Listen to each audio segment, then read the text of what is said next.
All right, guys. Matt Wilson and Matt Aikenhead here with the Why So Serious podcast, SEW Sewing, brought to you by Ray Allen Manufacturing. We have, I say this almost with a lot of the people, but we have an actual man, the myth, the legend, Two Lamb, with Ronin Tactics. Now, Two is a personal good friend of mine. I met you, I think 8 years ago. I took a photo with you at the first knife fighting class Yes. that I participated in, and I was like, "Oh, this is real! Like this is like this is fun." It wasn't any like wonky, like Steven Seagal like stuff. It was Mhm. it was real, and you used a lot of the stuff that you had learned and done in real life, and was like just talking about self-defense in a way that made a lot of sense to me, especially on the dog side. Because everybody wants to kind of go into it as like you're going to be this badass like fighter dude after taking one class, and I think like people think the same way with the dog. They're like, Yeah. "Oh, my dog bit a sleeve." Like they're gonna bite a bad guy. Um, so being able to like have that kind of conversation and that uniqueness that we both brought, we became good buddies. It was crazy because I think the time when I was like, "Oh, this guy's gonna be my friend," was when I brought my Mal around, and my Mal hates everybody and like jumped in your arms. And I was like, what the fuck is wrong with this? Like, I was like, he's supposed to hate everybody. And you're just hugging him, and he's like, "Oh, you're my best friend now." And I was like, "This motherfucker!" Like, so I was like, "All right, I'll be his friend forever now." So yeah, welcome to Lamb. Good. Sorry for the introduction, but I have to tell everybody how great you are. So Oh, thank you. Thank you. And I also want to share with your fans that you called me when you were consulting for the filming of John Wick. Remember yeah, you called me, yeah, we so can't talk about that, but yes, when yeah, I called you when I was working on that. yeah, yeah. So I mean, we shared the professional realm as well, 100%. Yeah. Yeah. Yeah, it was and that was super important to me because that was a big change in me at that time. Going from like this like very ego driven, like I wanted everybody to know my name, and like I was so worried about yeah, Matt laughs because he knows me. And he had to survive me at that point. But having, I wanted it so bad. And then this opportunity kind of falls in my lap, and I was having a hard time with it because I was like, these people don't care about it being right. They just care about what it looked like. And I was having a rough time with that and making the gear and doing all this stuff. And I called you, and you were like, "Yeah, man, it's Hollywood. Like, remember, it's just a movie. Like, stop trying to make it perfect. They're going to do their job. You just do yours and have a good time." And I was like, "Oh, well, that's simple. Okay, I can do that." So Hmm. yeah, so Hmm. that was really really good. So to give us a little background on you, and then we'll go on some questions. 23 years in the military, retired, ex special operations, Green Beret. So 15 years of war, right? For me, a lot of experience that came out of that. 27 countries. The Green Berets, we live with the people. We live with the indigenous people. We don't have the best equipment. So we have to make do with what we have. During the global war on terrorism, we're doing direct action, uh, combat operations. We're hitting targets 3 times a day. Iraq, that weather. So I was seeing gear kind of falling apart on us, gear that, was designed by engineer in an office that never, patrolled through the jungles of Zamboanga, Philippines. Like that's the gear we need, right? So fast forward that I got out of the military. Any veteran that gets out of the military is a man, it's a dying of who you were and the rebirth of who you need to be, right? Or you go down that dark path. And, my peers, I seen some go down a dark path. For me, I, I worked on myself and I had to I had to build from nothing, right? So I came from nothing. I had to build again. When I say from nothing, I had no business. I've just retired. There's no job. I was unemployed, kind of deal. So, the special forces were advisors, right? When I say that, we could go into countries and we force multiply. I could take a team of rebels. I can train them to be a military fighting force and strike the enemy with unconventional warfare. We have done that many times. So I know how to train. I'm quick to mobilize armies. So I figured out that time, why not travel around America and like train our civilians? And when I say that, truly, I just wanted to, well, first I was hurting at that time where I need to reinvent myself. I need to find my purpose. But when I was traveling all across America, man, who's going to train these civilians to better defend themselves in their communities? Right. And you had Right. other instructors out there. You had a lot of other instructors out there. But I was I would say one of the few from the groups that started coming out from the specialized groups that started coming out during that time frame of the war, Yeah, right? that was like the heyday of like the 2015, 2016, like there was a lot of like Tridents or Green Berets coming out that were like really focusing on the training side. That was like the real start of it. It got really, obviously, there's thousands of them. But that was like really at the start, and it was really like, if you were doing it at that time, you had a name in that business. Mhm. So, there was a lot of competitions out there, Right. competition that was already in the industry that had a footing, new guys that just more experience than me, Right. and when I came out, I was like, okay, how do you build a brand? Because I attacked it like that. So I Sun Tzu, Art of War, right? Unconventional warfare. I look at the intelligence. I Right. gather an intelligence. I come up with a course of action based off of my intelligence, right, on where I need to be. So I look at the landscape. And at that time, I started looking at, social media. I started looking at the internet.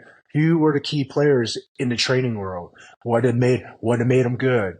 Were they good at just training, or were they good at social media? Do they have a brand behind their name? Did they have a gear line? Did they have sponsors? I started looking at all this. You're gathering intelligence, right, in the Green Hmm. Beret world. And then I realized, who do I want to be? What is my mission statement? My mission statement is I wanted to be a name in the industry, and I wanted to be a powerful name in the industry. I just didn't know how to get there. Right. Right. So, looking at the industry, looking at the social media and how that could be leveraged as a marketing piece to building a brand, and that could branch into merchandise and sponsorship, right? I looked at that. So my thing was I travel across America teaching civilians. And at that time, social media was starting to grow, especially Instagram. So then I recorded my training. My training is kind of cool, right? Like I'm teaching hand to hand. I'm teaching blade fighting, Right. ninja stuff, right? So, Yeah. It my got me. It YouTube, got me. So it's fine. The '90s kid that loved Jackie Chan. It got me, man. So you're fine. thank you. Thank you. And we were just starting, so I couldn't afford videographers and Hmm. photographers. I couldn't afford that. So during my active military years, I did reconnaissance work. So I had to learn photography and videography. So I would manipulate a camera and give it to my wife so she could record me, teach a class. And later on, I would edit that video and I'll put it on my social media channel, and I was growing. Hmm. I didn't know at the time I was just growing, right? Right. And at that point in our growing in the training world, dude, we were in a new city every other week. And at that time, we're not just training civilians. We got picked up by major SWAT departments, U.S. Marshals, Texas Rangers. I was running at that level now, The, the equipment came in towards the beginning phase of my training. So I would say training kicked off. I started running with other people's gear, right, in the industry. That clued me into what gear that was in the industry. because I knew what worked for us in combat, right?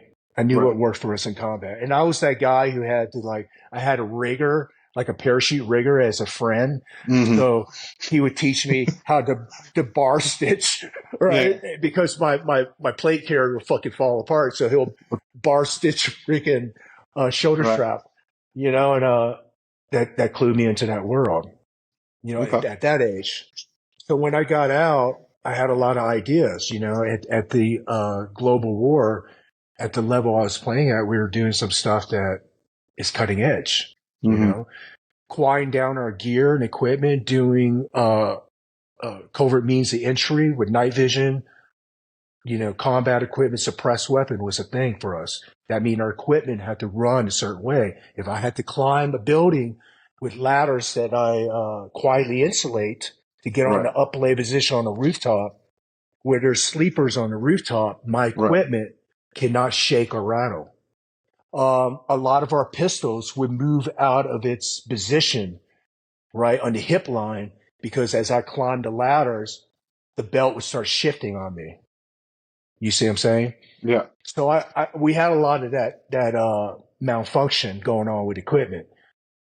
Fast forward that when I was going to training, it gave me the income I needed right through training to take that and then put it into product development.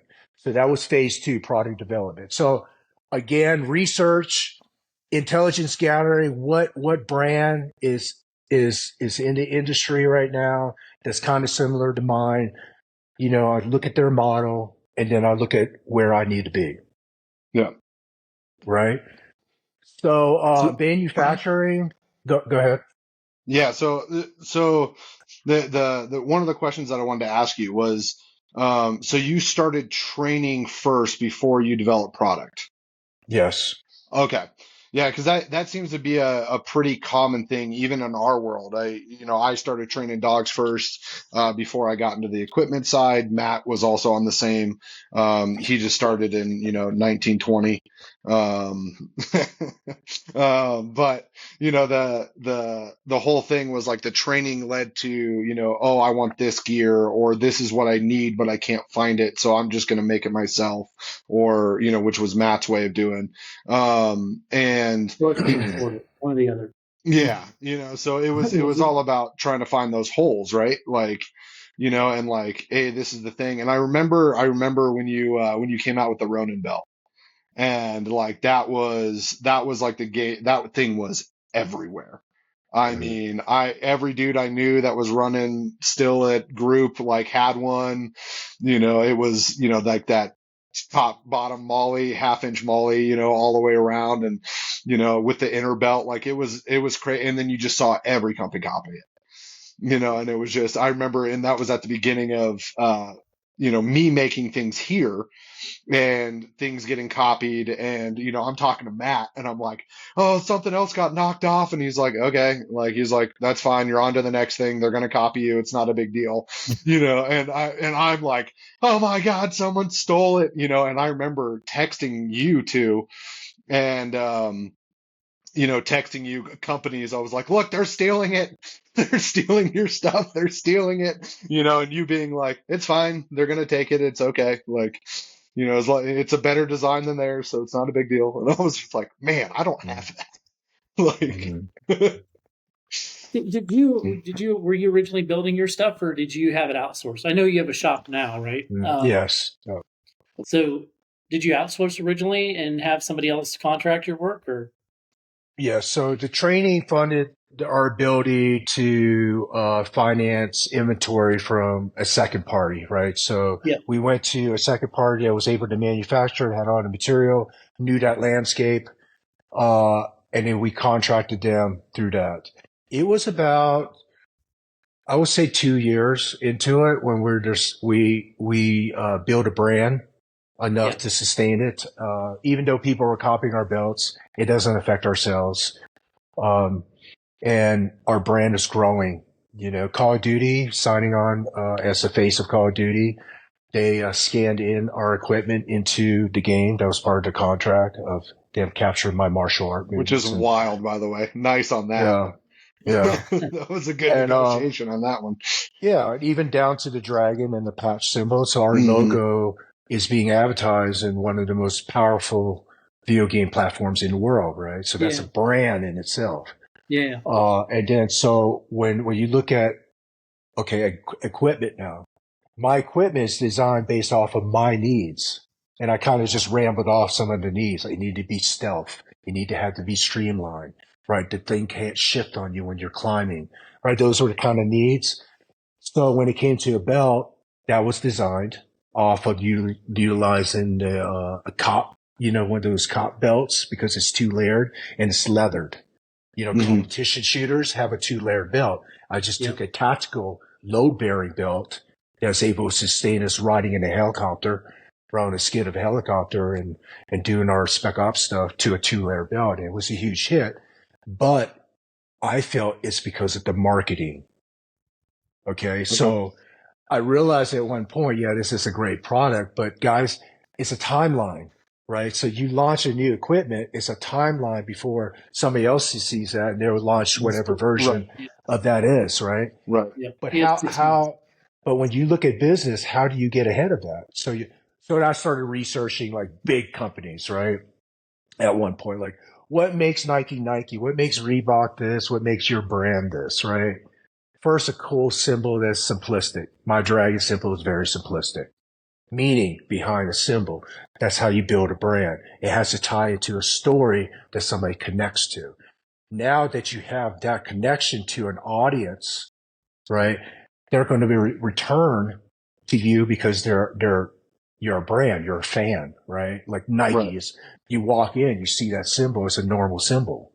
Right. It's programmed into your subconscious. So now studying business at that level, right, in marketing was what kind of drove a lot of I feel, our sales initially. Our Hmm. sales initially went really successful. We had amazing growth through it. But also I was getting exposed to the world, right, through television. I was getting exposed to Call of Duty. So my brand was getting exposed, right? Right. And I knew that. So as I was launching, we were relying on this exterior company to make our equipment, and financially we're there. So Ruthie and I decided we needed to rope in our own manufacturing, right? So that was about 4 years into our business. Yeah, it So was we like roped in, 2020, right? yeah, yeah. Yeah. So we roped in our manufacturing, dude. Like we knew nothing about manufacturing. Like I'm a commando. She's an accountant in business, right? Like we know nothing. We relied on that, our outsource. Hmm. So we knew nothing in the game. So Ruthie and I, we flew to Atlanta to this trade show where they were making, they had all these lasers and, to Hmm. cut fabrics and all that. Hmm. Dude, I had no idea. And all these salesmen would come up to me and I'm like, oh, that sounds, yes, right. And every salesman was selling on every piece of equipment. And and in the end, I came out and I'm like, I don't know. I have no idea. And dude, like we looked at each other and we're like, dude, we have no idea how to Yeah. get this going. Right. And Yeah. how, right? So, we prayed on it and we believed in it and, we found a warehouse, we found, managers that could help us and, Hmm. they got the machines going and dude, we figured it out. Like Sure. seriously, like my poor wife was out there on a industrial sewing machine trying to do the pedal thing, right? Yeah. And Yeah. she over pedal and shot through the belt, So Right. yeah, man, it was a huge learning curve, but there was I would say after a year we got it down. Yeah. So we got our engineers that could take my ideas, and I still have a lot. I have a lot of Yeah. ideas, right, that I can launch. And so we have ideas and we're launching equipment now with our engineers. We got the manufacturing capability where, now we got it down to they can make me a sample all the way to manufacturing. We got the clients. We're tied into the government world. We're tied in the civilian world because of our brand. So why I'm saying all this is because I leverage it all, Hmm. right? So the training fueled the brand and the equipment. The training fueled the equipment. The YouTube videos brought me back to the website, the brand. Right.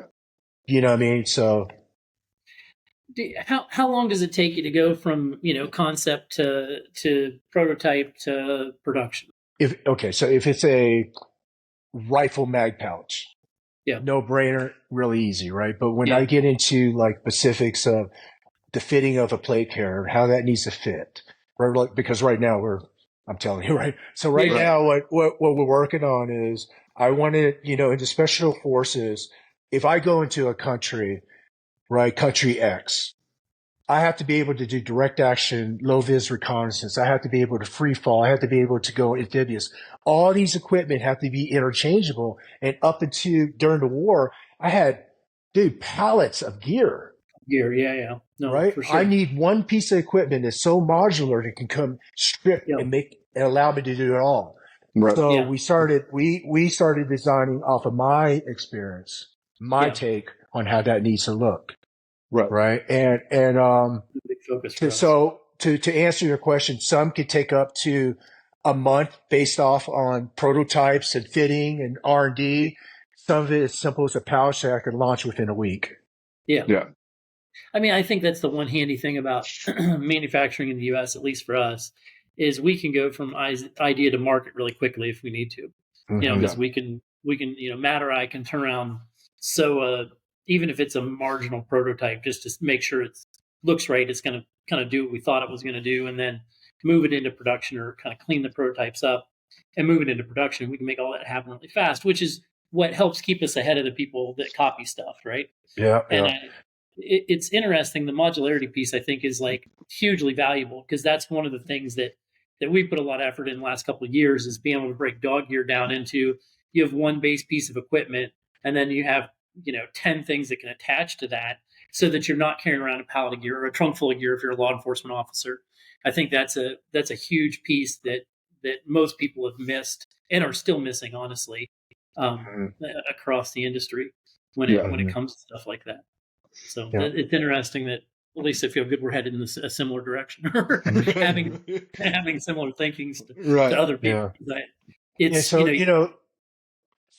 the industry though, I feel like some guys, they take it to a certain point and then they hand it off. When I say that is, I see companies in my peer group, when I say that, special operations guys in my peer yeah, group, Navy, Army, whatever, where they go into training and now they have a brand, right? So they take it to a certain point. So they start hiring in videographers. They start hiring in people to do production for them. They start hiring in all this, right? You can't, they don't figure that into that initial budget. yeah, Marketing to Right. me, okay, marketing to me has to be a strategy. And for me, I had a snapshot in Hollywood. I worked in Hollywood.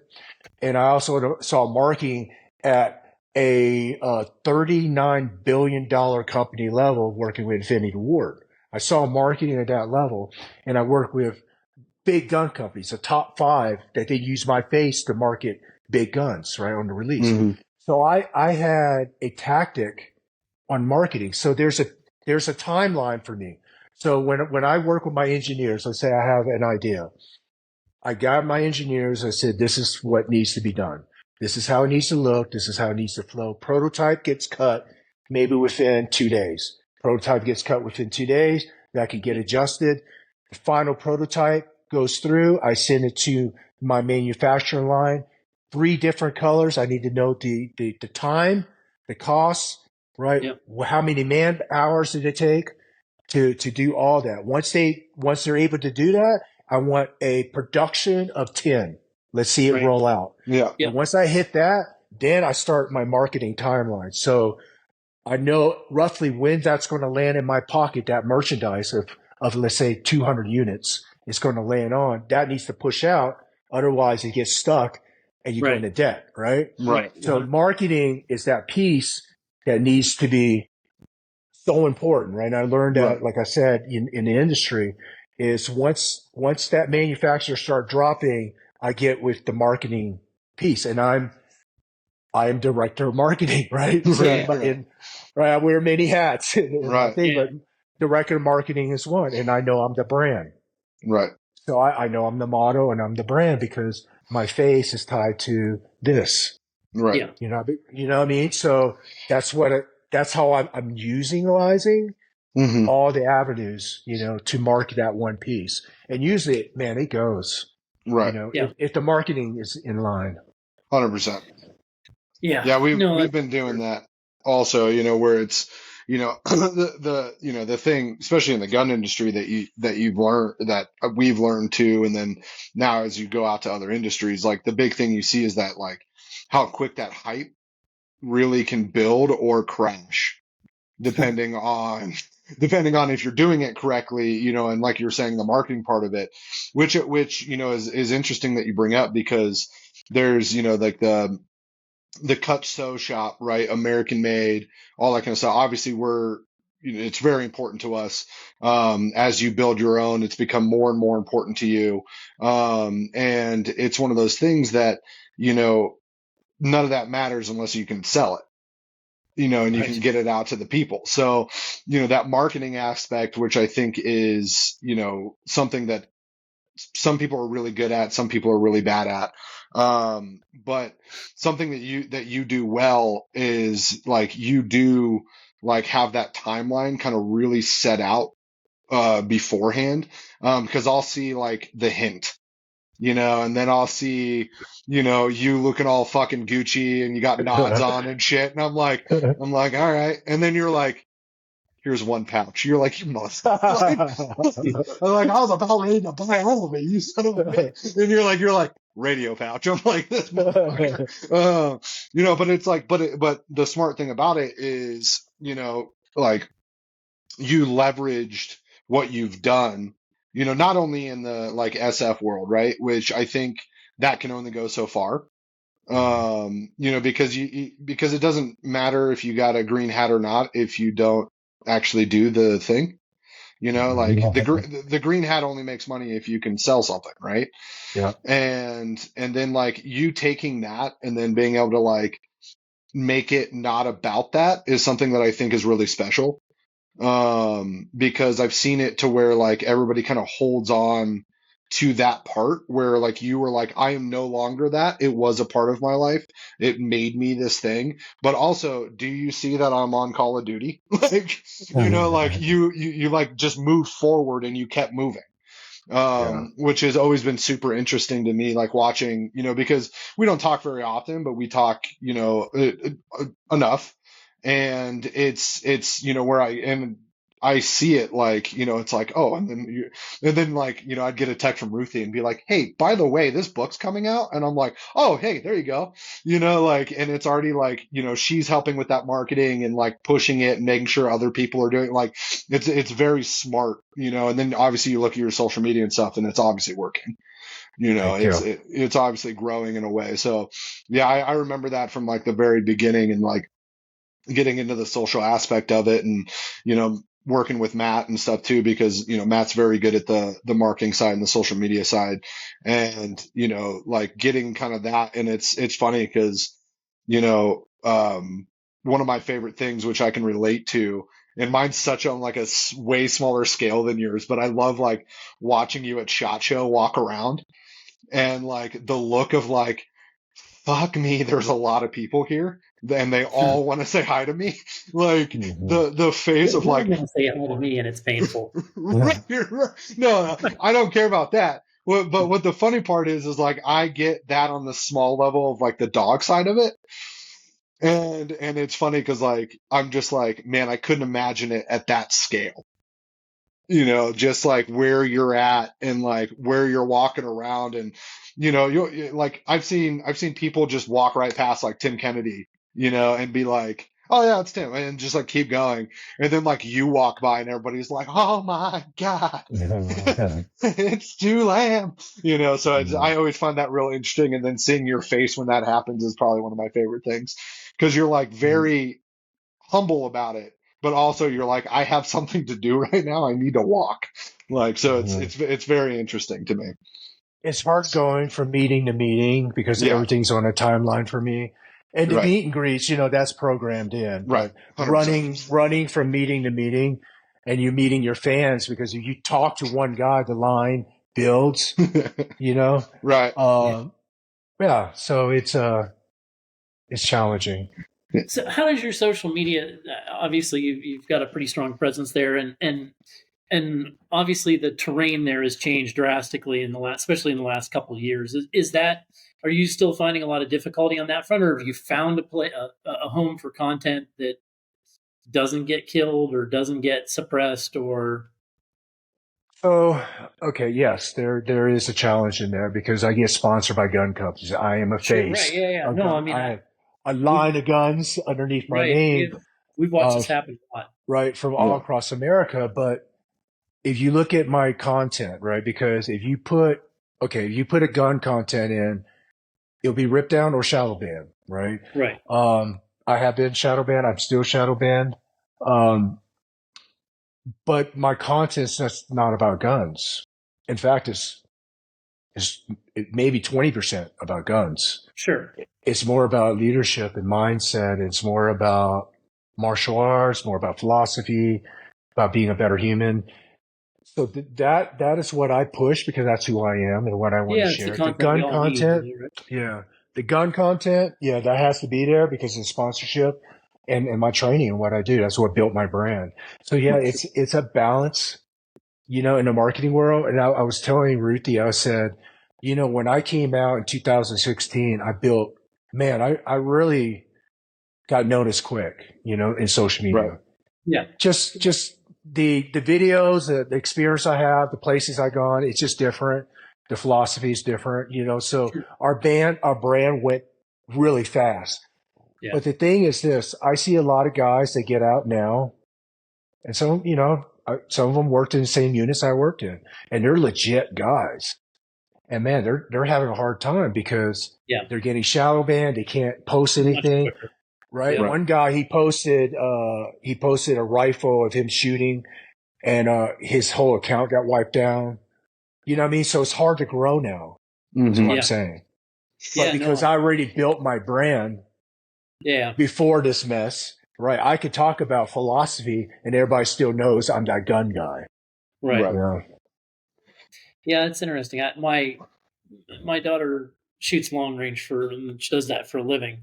Um, and it's interesting kind of trying to navigate that again because she makes her living off of sponsorships and whatever and competing, but it it is hard relative to building a following at this point, kind of watching her try to navigate through that stuff and where stuff gets killed or where it doesn't, where things get suppressed or just taken, I mean, I don't know, she's, I think, lifetime banned from TikTok at this point.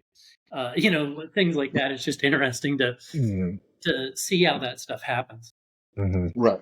Yeah. and Yeah. then figure out what to do with it.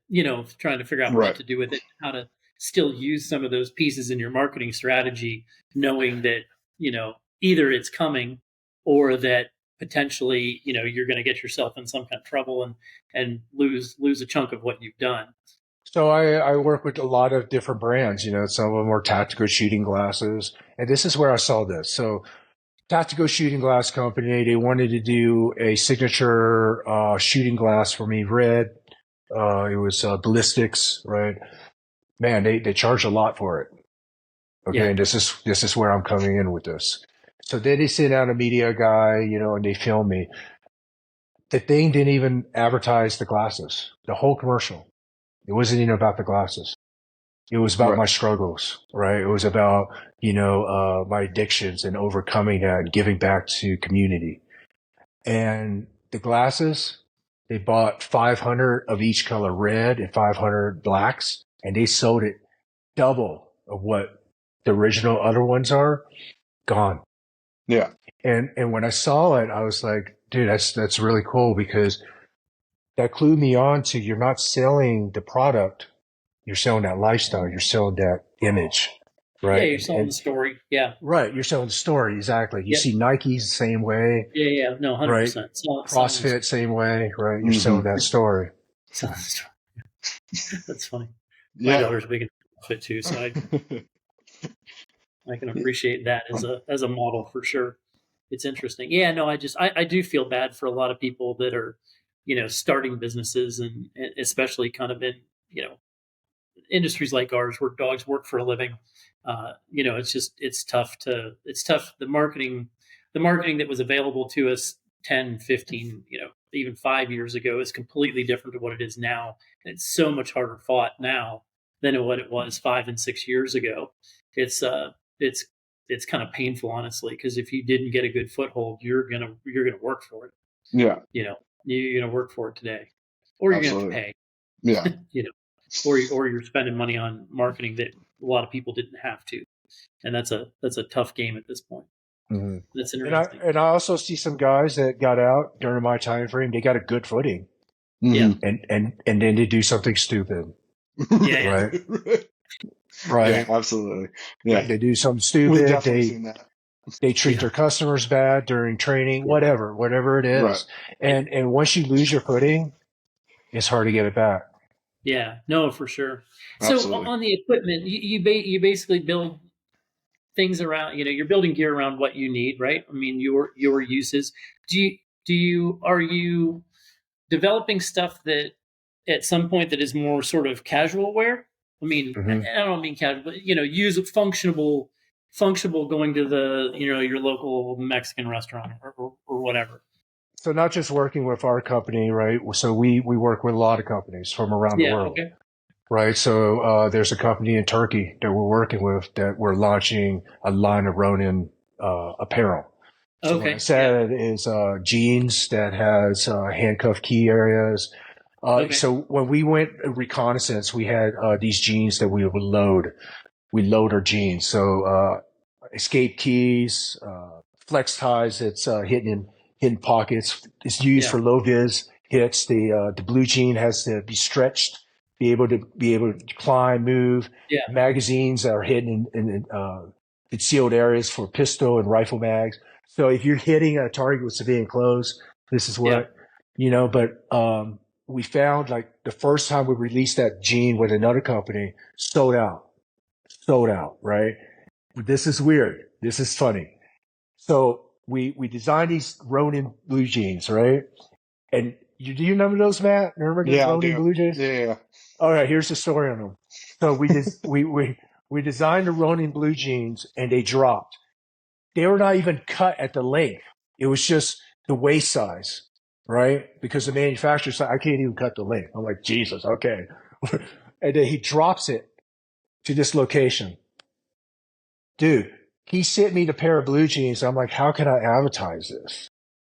So I threw on a pair of ninja shoes, right? And I showed me kicking a guy in the face and I climbed the wall, right? I climbed like a ninja climb with it. Gone, yeah. gone. All the blue jeans sold out. And I'm like, wow, that's branding. Right, That's, you know what I mean? That's branding right there. right. Well, one thing I was also thinking about because you made like one of my favorite things was it was like the concealed over like dress belt, like half, a quarter Ronin belt that like you built to Mhm. like go over, a dress belt to go like behind the suit, Uh-huh. that carried like your mag and like, maybe a med pouch and whatever. Like I like that kind of stuff. I was always super interested when you did stuff like that because, um, it was something so out of the norm, which is, I think, something that I kind of get into the weeds every once in a while that I need to like pull myself out of, is doing stuff that's super wonky, right? Which is just like, you've never seen this, but we're going to do it. And I remember when you came out with it and you did your video on it, and I was like, now that's very smart, because it was simple. It was small. But you're like, hey, you can have a tack belt that slides onto your, you know, normal dress, leather belt. And then you like put on the suit jacket. And I also was like, well, I'm not built like two. So I think mine's probably gonna kind of, imprint a little bit because your waist is like this and your shoulders are like that. Um, but you put on that jacket and I was like, that's smart. Like I liked that, cause like, for us that's, that sew and like see this stuff, like we can see the difference between like you and another company's plate carrier or like you and Mm, another, but like those ideas that you have that, I think are like really, really smart on the, like what else can you do kind of thing, where I really like when you do stuff like that too, because thank you. that's that streetwear, like, and like the jeans, right? Like people like, a lot of companies have come out with like tactical jeans, right? Um and like seeing you do that stuff, but then also like innovate in a way where like no one else has kind of done that kind of half belt under a suit, kind of thing. I really liked. Thank you. Yeah, Thank you. absolutely. One of the other things too is I was watching the Sean Ryan interview with you, and you were talking about your Louis Vuitton bag, and I think that got like that I was looking at that clip and it had like fucking 3,000 comments on it, of like all these like bros that are like, you only can wear it appendix, and if you have a gun anywhere else, how dare you, and like all this stuff, and then people were coming to your defense and like all this stuff. So I want to like go back to, if you're thinking about making gear, right?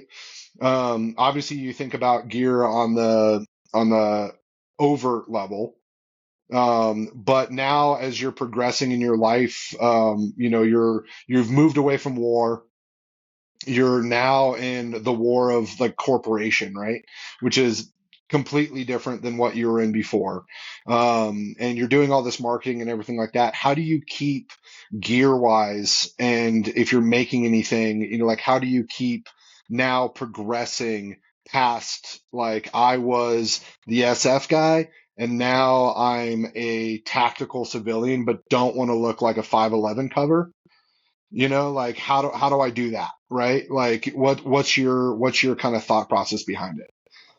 Well, my advantage on the teams was at a certain point in the war, I broke free from just a war zone and I had to hunt down the, the world's most wanted men around the world. That required me to work in Libya, Yemen, and some of these places that I had to blend in. Southern Thailand, I had to go to all these different locations. I had to be able to work out in and out of embassies. Do you think wearing a 511 bag with Molly straps it draws attention. That's kind of like why I said That's that, totally you normal. know, and for me, some of the covers that I was working, I do look like a businessman, Right. especially when I suit up. I do look metro. Well, and when I was saying all that during the interview is I could pull it off. You just got to know your situation. Can you pull it Right. off? I don't see you carrying one, Matt, right? right. But you kind of get the clue. Like, Yeah, no, 100%. right. You Yeah. get what I'm saying. They're just Well, stuck on a brand, right? right. Well, and I think what's important is the way that you were saying it was find your way, like what you look like, and then find your way to carry in that way. Yes. Where like you were saying, like, well, when I dress in a suit and I look, as you called it, metro, and like I'm carrying a Louis Vuitton bag, yeah, like people are looking at you like you're just some dude buying clothes or like you're in the market doing something, right? Like, where if I was there, I would have to wear completely something different for me to blend in, right? Like, and so I think like the concept of what you were talking about like I think that was lost in a little bit of the translation from social media. People were like, I don't have to be metro to blend in, okay? And I was like, I don't, that's Oh, not what he was saying. there's going to be a there's going to be a phase two. So we're working with some other gun companies Uh-huh.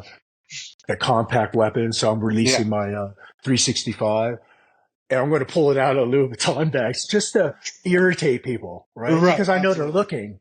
Right. The thing is this: if you can't get over the brand, right? You can't get over what I'm Right. trying to say because you're stuck with that image. You're not in that conversation. Right. You're not Right. really engaged. So. So do you think No, do you think there's a future for that for Ronin?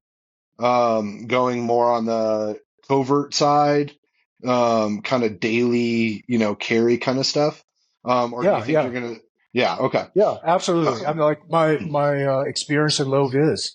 Right. right? I know how equipment needs to fit in the over sodded house. Like Hmm. working daily environments. Because we couldn't wear uniforms working at embassies. We had Right. to drive to these tribal regions in some areas or these built up city areas where there's a lot of bad guys. Like you gotta Right. you gotta have certain civilian wearers that had to be able to move and flex and Right. like a combat gear. So yeah, we're working on that Awesome. with a company in Turkey. Awesome. Very cool. So what's the plan for Ronin Tactics, like your sewing operation? Like what's your plan for the future? We're growing. We're growing a lot. We're looking at more space. Space is the biggest thing. Especially around here. Employ, yeah, employees trying to find the Right. right workers. We go more on the operator side of the house instead of the Hmm. sewer. So we try to have, the machines do majority of the work and the sewers kind of put it together. Hmm. Just because it's hard to find sewers, Hmm. these days. Isn't that It's hard to find work. That's the truth for sure. Right after COVID, man, it's nobody wants to work. Yeah. And have you seen like obviously if we're talking labor wise, we've run into the same thing. Finding skilled labor to be able to do the job. Have you also have you had any other difficulties kind of post COVID, post making your own sew shop? Like have you had any other difficulties? Machines take longer to get in when we order them. The shipping costs on freighting a machine in, merchandise like material, dude, backlog on like a bunch of materials. Fast text, zippers, just little things like that. all add up? All adds up. Right. Yeah, and then you can have one stupid part. There was a time at which running through snaps, we could get 3 parts to a 4-part snap, and we had crap loads of 3 parts of it, and we couldn't get the fourth part, which means we couldn't make anything with the snap in it. It's something dumb where like that just can crush you if you're not ahead of it and not on top of that kind of thing. We can appreciate those struggles for sure. Absolutely. Mhm. Yeah. And you've got a book coming out or Yeah. released already? Yeah. So let's talk about Yes, that. Yeah. it's already out. It came out what Oh, last week, right? Last Wednesday? the way of Ronin. Yeah. Yeah, so it came out last week. It made bestseller right off the bat. We signed on with Congratulations. HarperCollins. Thank you, thank you. We signed on HarperCollins, one of the biggest publishing companies in the world. Um, it's a story about my life. Yeah. I would say I'll sum it up: spiritual journey, right? So it's a war to being lost, to starting a company, to finding yourself and giving back. Yeah, absolutely. I'm about 60% in. I can I tell you my only gripe with you is Yes. that you did not do the voice for the audiobook. Yes. That's all I wanted. I just wanted I you in my know. ear, your I accent know. going the entire time. I It hurt know. me. It hurt me. I know. I needed two in my ear, but it's fine. It's He's it's still good. it's he's very good, but He's really good. it's not you, and that bummed me out. Uh, Yeah. but that's my word. So where are you at in my life? Um, I'd have to pull up the audiobook. Hold on. No, I don't want to close out of this. But I'm at you starting like all the training. Okay. So, and I was like, hey, I was there. I saw that happen. He broke my leg. Yeah. Mm, I remember mm, that.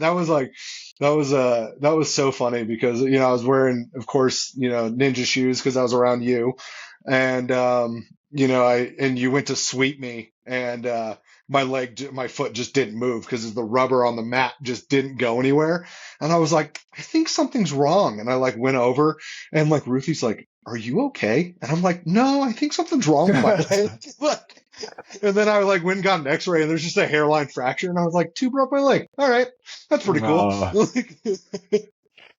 you're like didn't move and you had a lot of weight on it. So I yeah, knew, 100%. Yeah, yeah, I knew you were hurt. Yeah. yeah. No, I think, and one of my other favorite anecdotes with you was, you always used me because I was typically the tallest person in the class. Yes. And he'd go, all right, so, Matt's this tall, I'm this tall. If I reach all the way, I maybe get his neck, maybe.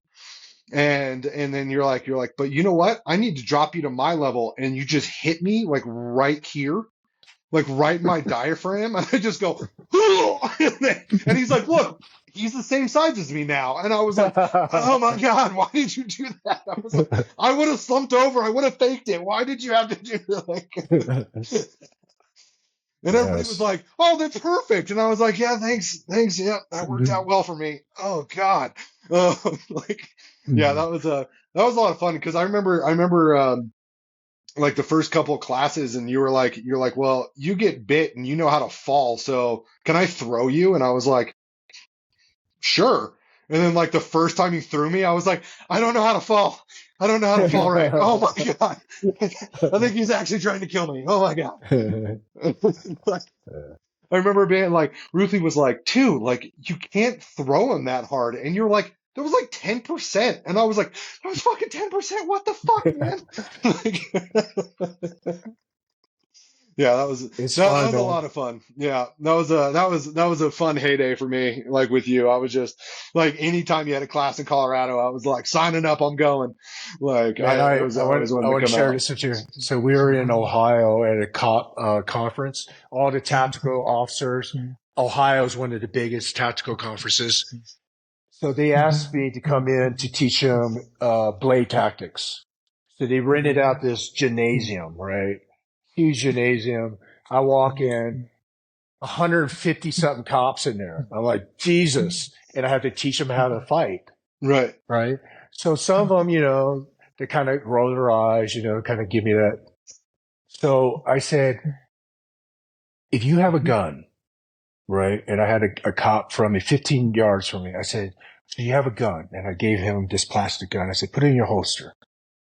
And he put it in his holster. I said, so I have a knife on me and I'm going to kill you.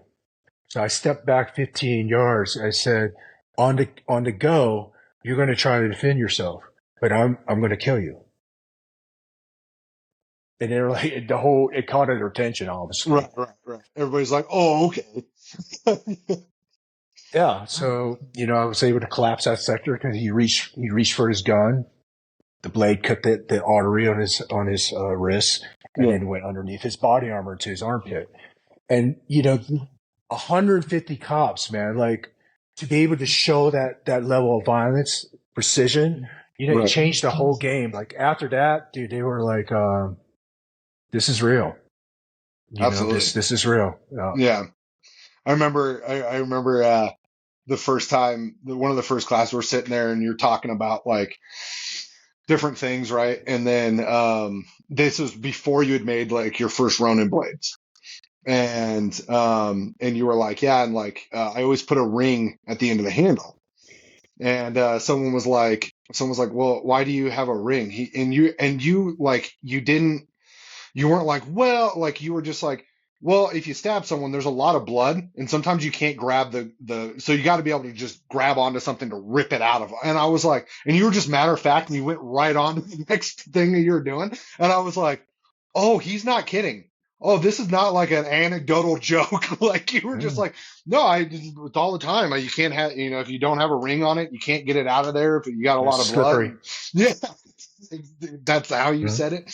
And it was just so matter of fact that I was like, oh, he's not kidding. Oh, okay. Like he's not trying to be like funny about this. Like you were just like matter of fact. And I was like, and it's the same kind of thing. Like you go in on that 15 yards and you get that guy down before he can even get a shot off. And everybody's like, oh, this is real. Like if you train this, you can do that kind of thing.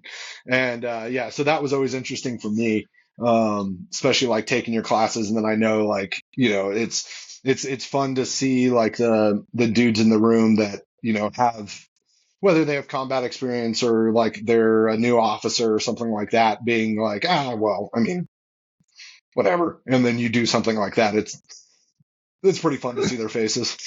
So, Yes, it's funny. yep. So, all right. So, is there anything else from you, Matt? No, I'm good. I Yeah. think you got You got plenty for sure. Awesome. Anything from you two? No, but I totally enjoy our conversation today about the business and Excellent. everything. Yeah. I really break it down. I break down in my book, seriously, about Awesome. the business and how I Yeah. was able to gather intelligence and equipment and all that. So great for entrepreneurs like us, Awesome. to look into that section. Awesome. Yeah, Yeah, that's and we'll all. make Yeah. sure that we have the book kind of in the forefront of Yeah. the conversation too. We'll Thank Yeah. you. make sure that's promoted because we don't Yeah. want to miss out on that. Yeah, and Thank you. I need to come by because I need to get one signed for Billy. Because he was quite jealous that we were having this conversation today and he wasn't a part of it. And I was like, you could have been a part of it, man. He was like, no, uh, I don't want to be on. Yeah. So yeah, so we'll so I'll have to come by and get yeah, one please signed do. for him. But It'd be great to thank see you. you. Yeah, absolutely. I got to see you and Ruthie. But thank you so much for coming on. This was the Why So Serious podcast brought to you by Ray Allen Manufacturing with 2 Lamb from Ronin Tactics. Thanks, guys. Have a good day.